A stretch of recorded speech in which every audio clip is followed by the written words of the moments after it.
క్యాబేజీని ఇష్టపడే వాళ్ళు ఈ వీడియోని అస్సలు మిస్ అవ్వకుండా చూడండి. ఈరోజు నేనైతే క్యాబేజీ చట్నీ చేశాను. ఎలా చేశాననేది చూసి మీరు కూడా తప్పకుండా ట్రై చేయండి. టేస్ట్ అయితే చాలా చాలా బాగుంది. క్యాబేజీని ముందుగా కట్ చేసుకొని కాసేపు గాలికి ఆరబెట్టుకోవాలి.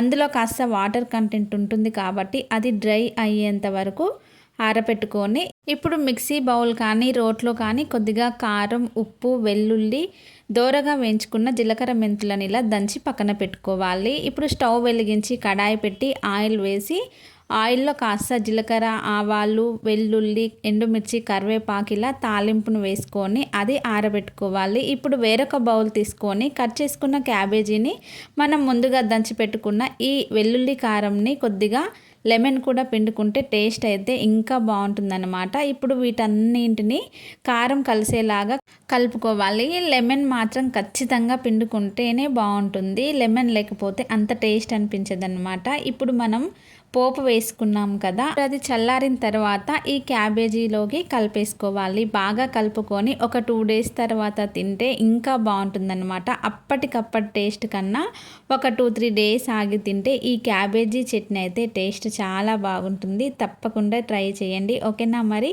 వీడియో నచ్చితే లైక్ చేయండి. ఓకే మరి బాయ్.